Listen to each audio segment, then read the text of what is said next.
दोस्तों data entry एक बहुत रोजगार परक विषय है और आप सब कुछ जानते हुए भी डाटा एंट्री से घबराते हैं क्योंकि ये शब्द आपको ऐसा लगता है कि पता नहीं कितनी बड़ी चीज़ है। जबकि अगर आपको टाइपिंग आती है या नहीं भी आती तब भी आप डेटा एंट्री कर सकते हैं और कंप्यूटर और एक्सेल का बहुत विशेष ज्ञान लेने की ज़रूरत नहीं है आपको। आपको ज़रूरत है तो सिर्फ ये पता करने की कि आपको कौन कौन से कॉलम उसमें फिल करने हैं। ये वीडियो मैं डेटा एंट्री ऑपरेटर्स के लिए ही बना रहा हूं कि अगर आप डेटा एंट्री करते हैं एक्सेल में तो आपको क्या क्या चीज़ पता होनी चाहिए। आपको विशेष जानकार बनने की आवश्यकता नहीं है, उसमें आपको कुछ टिप्स और ट्रिक्स पता होने चाहिए जिससे आप जल्दी जल्दी डेटा को फीड कर सकते हैं।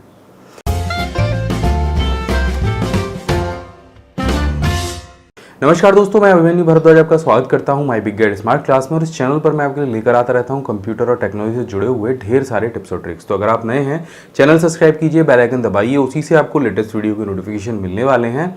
और अगर आपने पुराने वीडियो नहीं देखे हैं तो नीचे डिस्क्रिप्शन में उन सभी के लिंक दिए गए हैं, वहां से जाके देख सकते हैं। और मोबाइल के लिए अगर आप टिप्स और ट्रिक्स खोज रहे हैं तो हमारे नए चैनल माय मोबाइल गाइड को भी जाके सब्सक्राइब कर लीजिए, वहां भी आपको बहुत अच्छे टिप्स मिलने वाले हैं। अब बात करते हैं इस वीडियो की। तो इस वीडियो में हम जानने वाले हैं कि डेटा एंट्री एक्सेल में कैसे करते हैं, कैसे आप फास्ट तरीके से डेटा एंट्री कर सकते हैं जबकि आप हिंदी टाइपिंग या इंग्लिश टाइपिंग नहीं जानते हैं। और अगर जानते हैं तो ये आपके लिए बहुत बड़ा प्लस पॉइंट है। एक्सेल में आपको क्या क्या पता होना चाहिए। और सबसे पहली चीज़ ये कि आप डेटा एंट्री का ये कन्फ्यूज़न माइंड से निकाल दीजिए कि मैं कैसे करूँगा। जब आप डेटा एंट्री ऑपरेटर के लिए जाएंगे या कहीं भी किसी भी जगह आपको बोला जाएगा कि आपको डेटा एंट्री करनी है तो आपको सारा डेटा वहां पर दिया जाएगा। जैसे कि अगर किसी जगह के आपको नाम पता एड्रेस फीड करने हैं तो आपको ये पता होगा कि आपको किस कॉलम में नाम लिखना है, किस कॉलम में आपको पिता का नाम लिखना है, किस में एज लिखनी है, किस में एड्रेस लिखना है। और वो जो सारा डाटा है वो आपको या तो आपको हार्ड कॉपी के रूप में मिलेगा या फिर कहीं पर सॉफ्ट कॉपी के रूप में आपको दिया जाएगा। और बस आपको उसको देखकर कंप्यूटर में टाइप करना है या आपके पास कोई बैठा होगा जो बोलेगा और फिर उसके बोलने के हिसाब से आपको टाइप करना है। यानी आपको अपना ज़्यादा दिमाग लगाना है सिर्फ उसको एंटर करने में, ना कि आपको ये सोचना है कि भैया ये डेटा मैं लेके कहाँ से आऊँगा। आपको वो जो डेटा है वो दिया जाएगा। तो अब सीख लेते हैं एक्सेल में जाके कि इस डेटा को हम फीड कैसे करेंगे बहुत तेजी से, बहुत फास्ट तरीके से, ताकि सिर्फ लोग आपको बुलाएं कि जब कहीं पर डाटा एंट्री करनी हो तो भैया इनको बुलाओ, ये कर पाएंगे तेजी के साथ में। ये वीडियो देखने से पहले आप ये समझ लीजिए कि ये वीडियो मैं एक्सपर्ट्स लोगों के लिए नहीं बना रहा हूँ। ये वीडियो उन लोगों के लिए बना रहा हूँ जिन पर डेटा एंट्री नहीं आती है या जो पहली बार एक्सेल शीट को खोल रहे हैं और उस पर काम कर रहे हैं या थोड़ा बहुत एक्सेल जानते हैं और टाइपिंग जानते हैं, सोच रहे हैं डेटा एंट्री करने के बारे में। तो देखिए ये एक्सेल शीट है और यहाँ पर आपको जो कॉलम है वो पहले से बने हुए मिलेंगे। आपको कुछ करना नहीं है नया। यहाँ पर ये जो कॉलम है इनमें आपको सिर्फ वो डेटा एंटर करना है और कितनी आसानी के साथ में करना है ये आप इस वीडियो को देखकर सीख जाएंगे। बाद में आपको कुछ टिप्स और ट्रिक्स भी बताऊंगा जिससे आप और तेजी से उस चीज़ को कर पाएंगे। तो देखिए डेटा एंट्री दो तरह से होती है, एक हिंदी में और एक इंग्लिश में। तो पहले ये आपको तय करना है कि आप किस क्षेत्र के डेटा एंट्री करने वाले ऑपरेटर बनना चाहते हैं। अगर आपको ये दोनों टाइपिंग आती हैं तो आपका कोई तोड़ नहीं है, आपको हमेशा काम मिलता ही रहेगा। लेकिन अगर आप सिर्फ इंग्लिश के डेटा एंट्री ऑपरेटर बनेंगे या हिंदी के बनेंगे तो दोनों भाषाओं का जो चयन है वो करना आपको मुश्किल होगा, क्योंकि कहीं आपके पास इंग्लिश का काम आ गया तो आप मना कर देंगे, अगर हिंदी का आ गया तो आप कर पाएंगे। तो इस तरह से आपको ये सोचना है कि आपको दोनों भाषाओं की टाइपिंग सबसे पहले तो सीखनी है। और अगर नहीं आती है तो आप कीबोर्ड देख देख कर सकते हैं। हिंदी की टाइपिंग के लिए आप गूगल हिंदी इनपुट का इस्तेमाल कर सकते हैं, तो भी आप डेटा एंट्री कर पाएंगे। लेकिन अगर आपको डेटा एंट्री ऑपरेटर बनना है तो आपको दोनों टाइपिंगों में पारंगत होना पड़ेगा। अगर पारंगत नहीं हो सकते हैं तो आपको सीखनी तो पड़ेंगी। तो ठीक है, चलिए शुरू करते हैं। यहाँ पर आप देख रहे हैं कि ये सारे आपको ऊपर जितने भी दिख रहे हैं ABCDEFGHI, ये सारे आपके कॉलम हैं और ये रो हैं। तो सबसे पहले वाले कॉलम को हम सेलेक्ट कर लेंगे। अब मैं आपको डेटा एंट्री हिंदी में करके दिखाऊंगा। तो यहाँ पर सबसे पहले वाले कॉलम में हम क्रम संख्या लिखेंगे, उसके बाद में हम लिखेंगे नाम। आपको सिर्फ टैब प्रेस करना है और आपका अगला जो कॉलम है वो सेलेक्ट होता जाएगा। यहाँ पर पिता का नाम और उसके बाद यहाँ पर लिखना है आपको पता, उसके बाद लिखनी है उम्र। अब ये जो सारी चीज़ें हैं देखिए ये हमें कहीं ना कहीं से मिलेंगी और यहाँ पर लिख देनी है जन्म तिथि।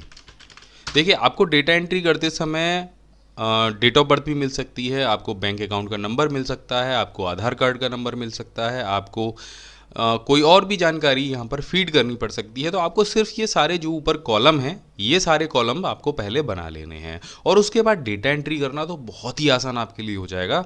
अब देखिए ये कॉलम कहीं पर बड़ा है, कहीं पर छोटा है, कहीं पर इधर उधर जा रहा है, तो मैनुअली इसको छोटा बड़ा करने के लिए आपको बीच से इसको पकड़ना है और इस तरीके से खींच देना है। जब आप बीच में कर्सर को ले जाएंगे तो देखिए ये कर्सर थोड़ा सा बदल जाएगा। इसका दूसरा तरीका मैंने और भी बताया था, मैं आपको बता देता हूँ कि आपकी ये जो आपने नाम लिखा है इसके हिसाब से आप कॉलम को कैसे छोटा बड़ा कर सकते हैं। बस आपको पूरे कॉलम सेलेक्ट करने हैं, कहीं पर भी जाकर डबल क्लिक कर देना है, तो आपका जो भी डेटा आपके कॉलम में लिखा हुआ है उसके हिसाब से आपका कॉलम छोटा या बड़ा हो जाएगा। तो यहाँ पर आपको कुछ नहीं करना है, आपको सबसे पहले जाना है क्रम वाले कॉलम में। आपको क्रम संख्या डालना बता देता हूँ कितना आसान है। 1 लिखना है, फिर 2 लिखना है और फिर दोनों को पकड़ के आपको नीचे ड्रैग कर देना है। पकड़ के जैसे आप इसको खींचेंगे ना, कहाँ से पकड़ के खींचना है, ये आपको प्लस वाला आइकन ले जाना है यहाँ पर और यहाँ से पकड़ के इसको नीचे तक खींचना है। तो आपकी जो क्रम संख्या है वो नीचे तक अपने आप लिखती हुई चली जाएगी, आपको ज़्यादा दिमाग नहीं लगाना है इसमें। इसके बाद आपको अगले कॉलम में लिखना है नाम रमेश कुमार और इसके बाद लिखना है पिता का नाम राजेश कुमार। पता लिख देना है, मानिए मैं यहाँ पर डाल देता हूँ दिल्ली। उम्र अगले सेल में लिखनी है तो यहाँ पर लिख देते हैं हम 32 और यहाँ पर हम डाल देते हैं डेट ऑफ बर्थ यानी 5/4/1984। तो इस तरह से आप डेटा एंट्री करना शुरू कर सकते हैं।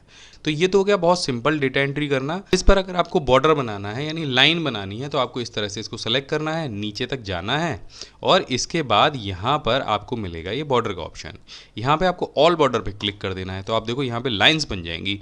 जब मैं इसका प्रिंट निकालूंगा तो इस तरह से ये सारी लाइन प्रिंट में आएंगी। तो सिंपल यही होती है डेटा एंट्री, उसमें ज़्यादा आपको कुछ करने की ज़रूरत नहीं होती, आपको डेटा मिलेगा और आपको उसे एंटर करना है। अब तेज़ी से कैसे करना है ये आप समझ लीजिए। तो इसके लिए आपको जाना है ऑफिस बटन पर और यहाँ पर जाना है आपको एक्सेल ऑप्शन में। इसके बाद आपको जाना है कस्टमाइज़ के बटन पर और यहाँ पर आपको ऑल कमांड सेलेक्ट कर लेनी है। जब आप नीचे स्क्रॉल करेंगे तो आपको नज़र रखना है कहीं पे फॉर्म लिखा है क्या, तो यहाँ पर आप धीरे धीरे इसको स्क्रॉल करेंगे, एफ वाले सेक्शन में जाएंगे सबसे पहले। तो यहाँ पर ई आ गया और एफ आ गया। अब आपको यहाँ पर फॉर्म शब्द को ढूंढना है, तो हम यहाँ पर देखेंगे कहाँ पर है फॉर्म। देखिए यहाँ पर फॉर्म हमें मिल गया फुटर के नीचे और इसको हम यहाँ से ऐड करा लेंगे। ऐड कराने के बाद इसे ओके करेंगे। ओके करते ही ये जो फॉर्म है ये यहाँ ऊपर आ जाए, तो इसको सेलेक्ट कर लीजिए। देखिए मैंने पुराना वाला डेटाबेस हटा दिया है क्योंकि आपको यहाँ पर मैं बहुत फास्ट तरीके से डेटाबेस फीड करना बता रहा हूँ। अब आपको यहाँ पर क्लिक करना है फॉर्म पर और इसे ओके करना है और जैसे आप इस पर ओके करेंगे तो आपको यहाँ पर वो सारे कॉलम दिख जाएंगे जो आपको आपकी टेबल में दिखाई देते हैं। अब आपको पहले वाले कॉलम में डालना है क्रम संख्या, दूसरे में डालना है नाम,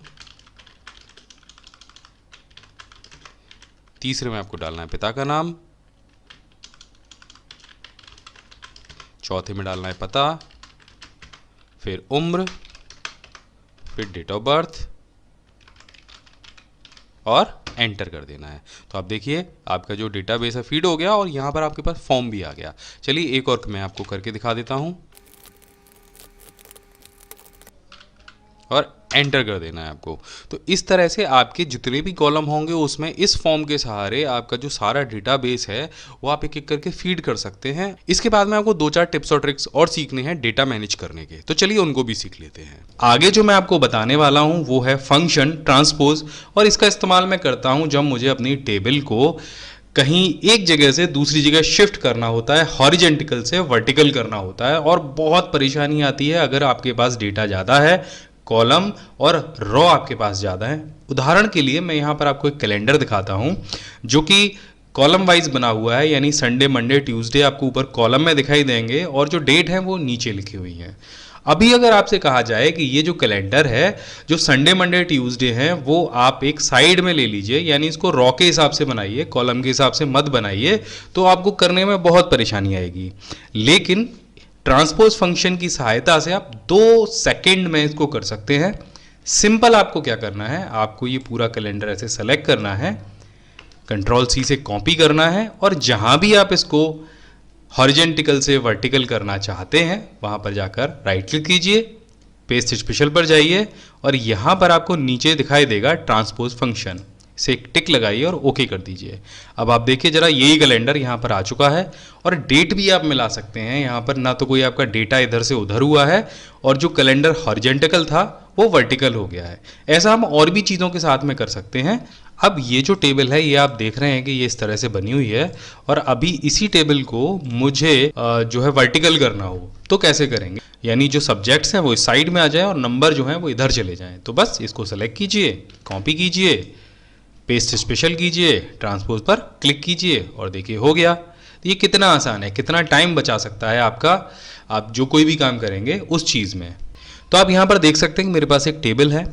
आपके पास ये जो टेबल है ये और भी बड़ी हो सकती है, लेकिन यहाँ पर अगर हमें एक डेटा चाहिए हो, फिल्टर्ड डेटा चाहिए हो, यानी यहाँ पर आप देख रहे हैं जो डेटा है वो एड्रेस सभी लोगों के अलग अलग हैं, एज अलग अलग है, उनके मार्क्स अलग अलग दिए गए हैं, नाम अलग अलग दिए गए हैं, और अगर आपको ये फ़िल्टर करानी हो, आपके इसमें से कोई डेटा छांटना हो, तो उसके लिए फ़िल्टर कमांड मैं बहुत यूज़ करता हूँ। यहाँ पर सिंपल आप हेडर को सेलेक्ट कर लीजिए और यहाँ पे आपको शॉर्ट एंड फिल्टर का ऑप्शन मिलेगा।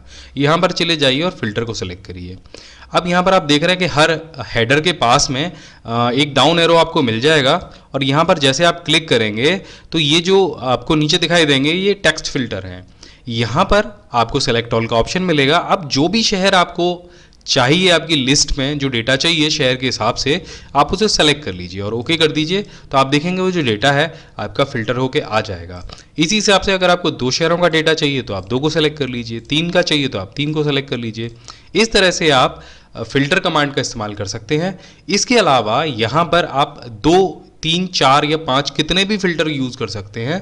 तो यहाँ पर अगर हम एज फिल्टर को भी यूज़ करें, यानी हमें जो 6 शहर हमने सेलेक्ट किए हैं उसमें से केवल 17 साल वाले लोग हमें चाहिए, तो यहाँ से क्लिक कीजिए और इसे ओके कर लीजिए।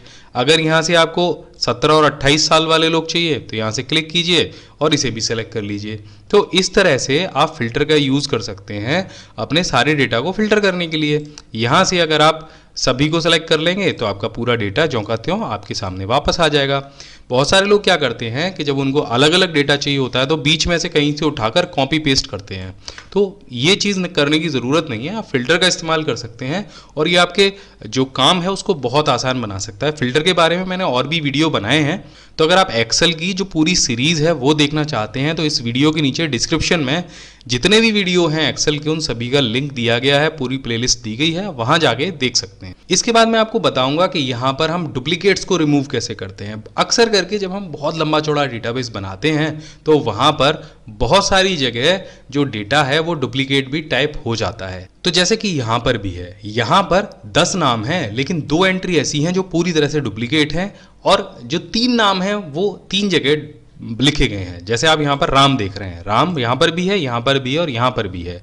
तो ये हम कैसे पता लगाएंगे? सिंपल आपको ये टेबल सेलेक्ट करनी है और यहाँ पर आपको दिखाई देगा ऑप्शन रिमूव डुप्लीकेट का, इस पर क्लिक कीजिए और यहाँ पर आपको एक डायलॉग बॉक्स मिल जाएगा जिसमें यहाँ पर एक टिक होगा जिसमें लिखा होगा माई डाटा हैज हेडर।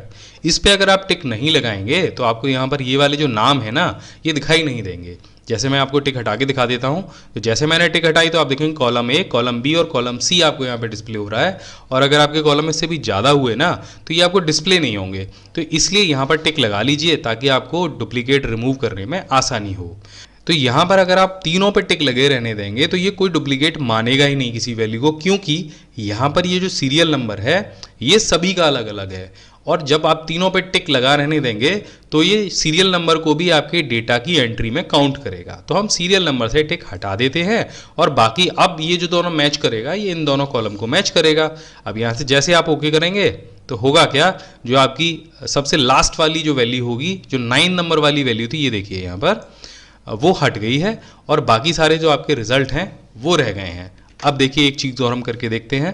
यहाँ पर हम दोबारा से रिमूव डुप्लीकेट पर जाते हैं और यहाँ पर हम ये जो सब्जेक्ट नेम है ना इसको यहाँ से हटा देते हैं और सीरियल नंबर को भी हटा देते हैं। अब ये जो काउंट करेगा, ये डुप्लीकेट जो मैच कराएगा वो कराएगा केवल स्टूडेंट नेम में। तो यहाँ पर स्टूडेंट नेम जो डुप्लीकेट है वो कितने हैं? 3 हैं।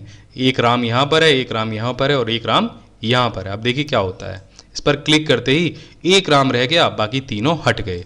तो आपको करना क्या है, जब भी आपको डुप्लीकेट रिमूव कराना है तो पहली चीज़ तो सीरियल नंबर को आपको छोड़ देना है, बाकी जो आपके सारे सेल हैं उनको सेलेक्ट कर लीजिए और अपने दिमाग में ये सोचिए कि आपको डुप्लीकेट एंट्री हटानी कौन सी है। आपको कोई नाम हटाना है या सेल हटाना है या किस में चेक कराना है। तो जो भी कॉलम आपको चेक कराना हो उस कॉलम पे टिक लगी रहने दीजिए और बाकी को हटा दीजिए। अब जैसे ये दोनों कॉलम मैच कराने हैं तो इन दोनों कॉलम पे टिक लगा रहने दीजिए और बाकी को यहाँ से हटा दीजिए। तो एक बार फिर से करके देखते हैं। क्लिक किया और जो डुप्लीकेट वैल्यू थी वो डिलीट हो गई। यहाँ पर मैं आपको एक और बहुत यूज़फुल चीज़ बताने वाला हूँ जिससे आप ऑटोमेटिक डेटा को एंट्री कर सकते हैं। ऐसा कई बार होता है जब हमें डुप्लीकेट डेटा एंटर करना पड़ता है, बार बार टाइप करना पड़ता है। यानी यहाँ पर एड्रेस है और एड्रेस में मेरे पास ये 5 शहर हैं। अब यहाँ पर जितना भी डेटा आएगा वो इन्हीं 5 शहरों का आएगा और ये शहर मुझे बार बार टाइप करने पड़ेंगे। इससे बचने का जो तरीका है वो बहुत आसान है कि आपको ये जो सारे शहर हैं वो बार बार टाइप नहीं करने पड़ेंगे। सिंपल ये जो एड्रेस वाला पूरा कॉलम है इसको सेलेक्ट कर लीजिए, यहाँ पर जाइए डेटा टैब पर और यहाँ पर आपको डेटा वैलिडेशन का ऑप्शन मिलेगा, इस पर क्लिक कर दीजिए। यहाँ पर डेटा वैलिडेशन पर जाइए और यहाँ पर आपको सेटिंग्स में लिस्ट का ऑप्शन मिलेगा। लिस्ट में सोर्स में आपके पास जो भी शहर आपने टाइप किए हो 5, ये 5 मेरे पास हैं, इनको मैंने सेलेक्ट कर लिया और यहाँ पर इसे ओके कर दिया। तो आप देखेंगे हर सेल पर एक ये डाउन एरो आ गया।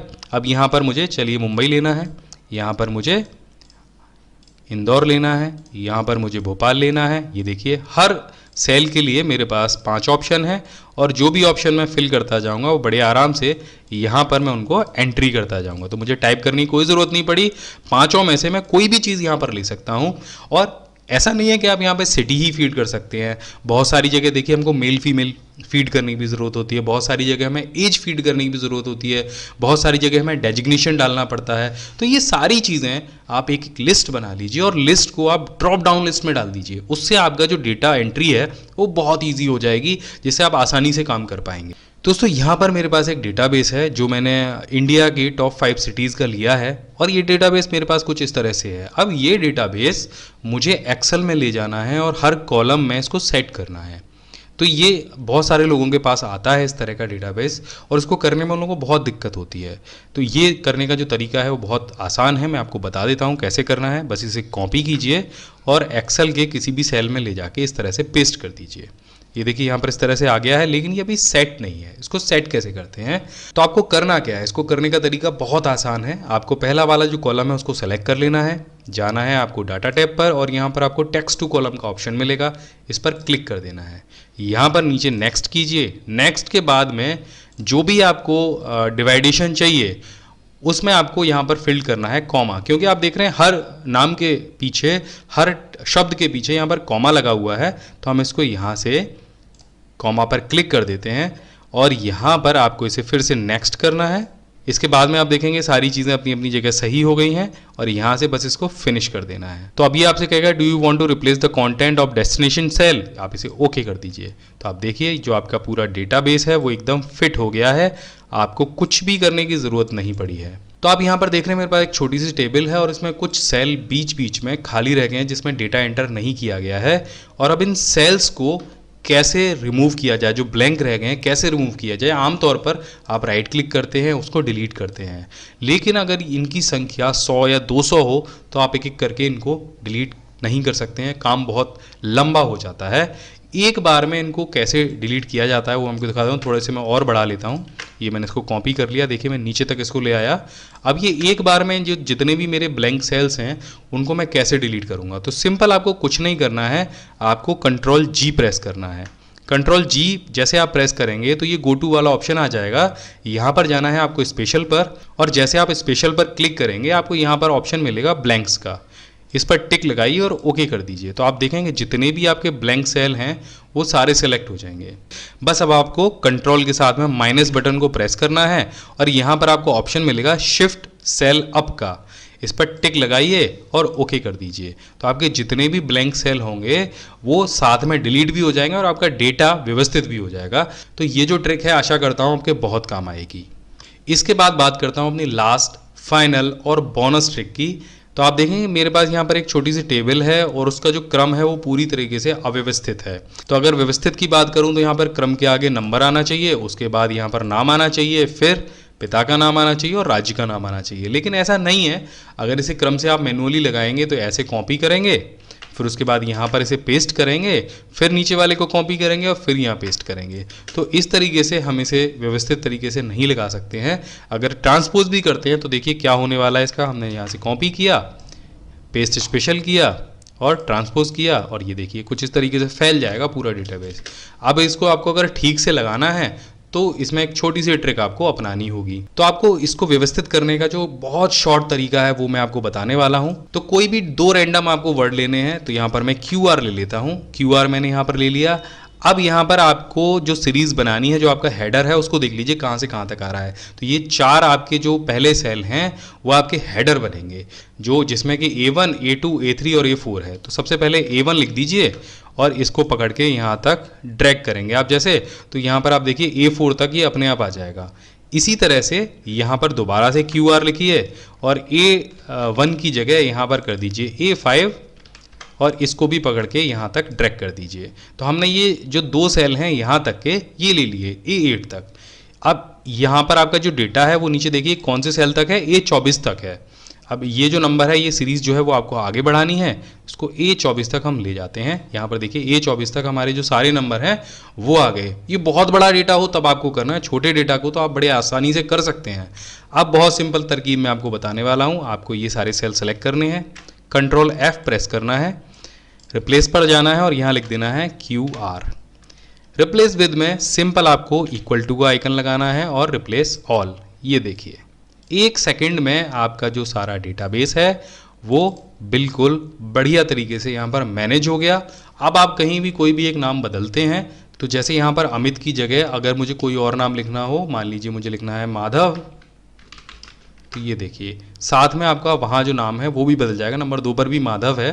तो इस तरह से आप किसी भी डेटाबेस को अगर आपका इस तरह से अव्यवस्थित हो, आप बड़ी आसानी से उसे व्यवस्थित कर सकते हैं। या फिर आप गूगल पर टाइप कीजिए माई बिग गाइड, तो सबसे ऊपर mybiggguide.com का रिजल्ट मिल जाएगा। लर्निंग जोन दिया गया है, इसके अलावा इंटरनेट, यूट्यूब और प्रिंटिंग के टिप्स और ट्रिक्स भी यहाँ पर दिए गए हैं। यहाँ पर अगर आप नीचे स्क्रॉल करेंगे तो यहाँ पर हमने कंप्यूटर नोट्स दिए हैं जो सभी प्रकार की प्रतियोगी परीक्षाओं के लिए बहुत उपयोगी होते हैं। बस इस पर आप क्लिक कीजिएगा और कंप्यूटर नोट्स यहाँ पर ओपन हो जाएंगे। ये बिल्कुल सीरीज वाइज दिए गए हैं और यहाँ पर सबसे इंटरेस्टिंग चीज़ नीचे दी गई है कंप्यूटर सामान्य ज्ञान क्विज। यहाँ पर हमने 50 से ज़्यादा ऑनलाइन क्विज दिए हैं जिनसे आप अपना कंप्यूटर ज्ञान परख सकते हैं।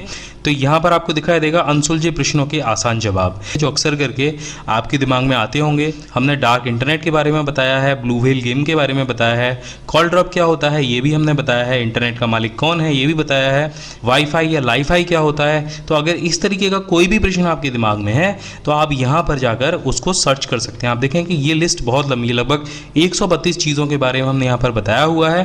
तो ये 132 आर्टिकल आपके बहुत काम आने वाले हैं। तो आशा है दोस्तों ये वीडियो आपको पसंद आया होगा। अगर ये वीडियो आपको पसंद आया हो तो इस चैनल को जरूर सब्सक्राइब कीजिएगा, इस वीडियो को लाइक कीजिएगा, शेयर कीजिएगा, कमेंट करके बताइएगा वीडियो आपको कैसा लगा। मैं हमेशा आपके लिए ऐसे वीडियो लेकर आता रहूंगा। जय हिंद, वंदे मातरम।